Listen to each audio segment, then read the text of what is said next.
This is John from the University Skills Academy, and today we're going to look at multivariable analysis part 1. The reason why we do this is so that you can assign numeric values to non-numeric items, and it allows you to compare apples to oranges and have a legitimate numeric value at the end of it.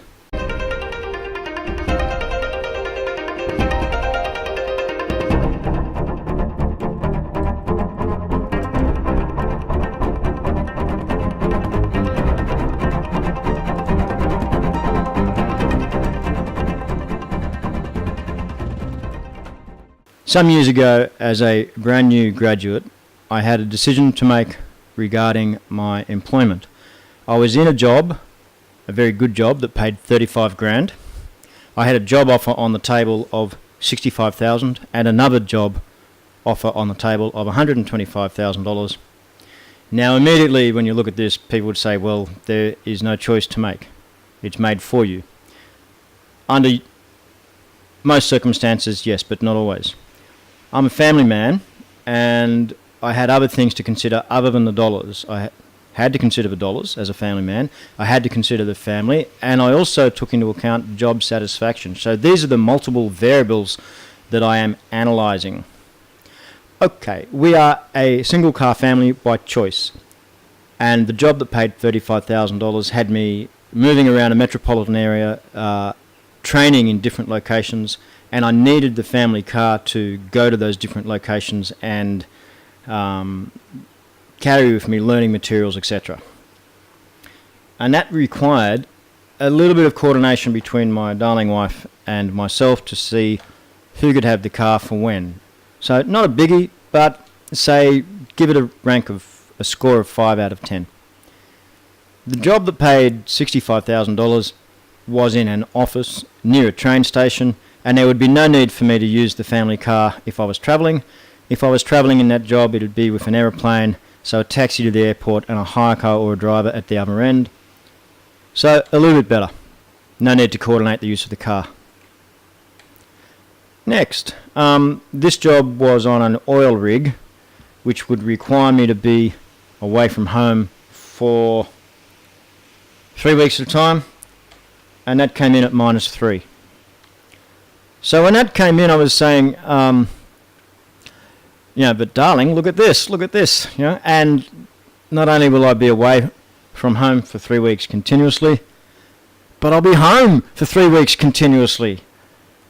And that kind of went from -3 to -39 when I said that, for illustration and teaching purposes only, of course. Okay, job satisfaction. Well, with this job I was teaching people how to save lives and empowering people to potentially turn a very bad day into a very good day. And that level of empowerment with people you'd not met before, it was a top job. So I'd give it 11 out of 10. However, I am an IT graduate and I was not using my degree. So in reality, the satisfaction of working hard and earning a degree and then using that degree, I'd have to swap over.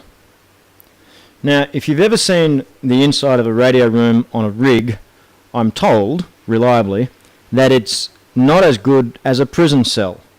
You get to be locked up in a room all day, having to use the internal phone system to order your meal and to have a bathroom break, etc.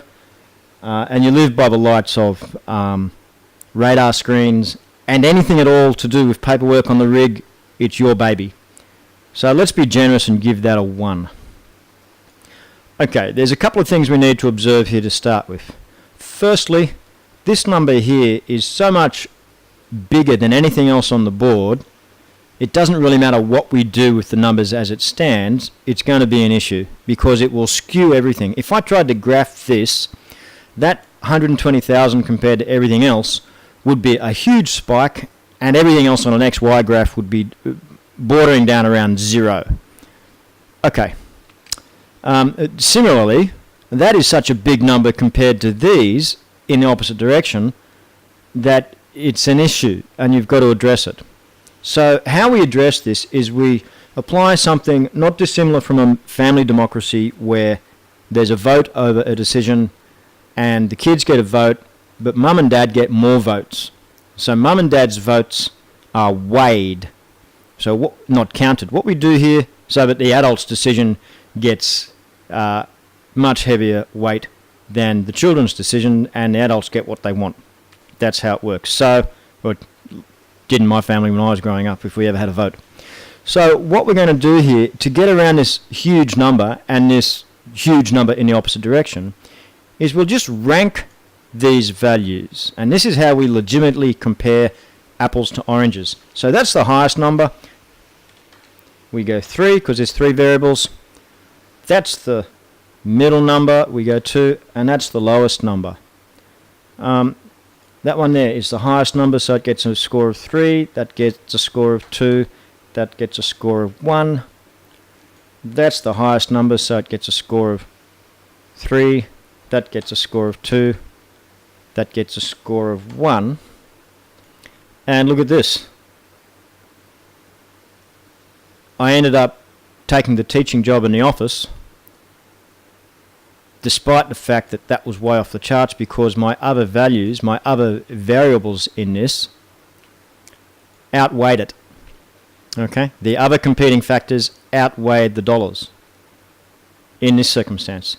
So, let's look at what we've done here. We can now shrink that and go here. Now, ideally, this decision-making process is best done with a friend or a colleague and a whiteboard, with a friend doing the questioning on what your considerations are, and then questioning you about your values and writing it down in front of you. The process allows the assignation of numerical values to non-numerical items. For example, job satisfaction. How do you score job satisfaction compared to dollars? Or family requirements. Okay, and this way it allows you to compare apples and oranges by giving them a numerical value, and you do this by assigning a rank or a value as opposed to the actual dollar figure that came out of the wash, or whatever the previously set number is, and that's how you compare apples to oranges. Alright, this has been John from the University Skills Academy. In the next session we'll do an example on what job should I choose, or what school should I go to, what career path should I take, and then with that you'll be able to extend upon that and do your own examples. Thanks for your time and trouble. I'll see you in the next lesson.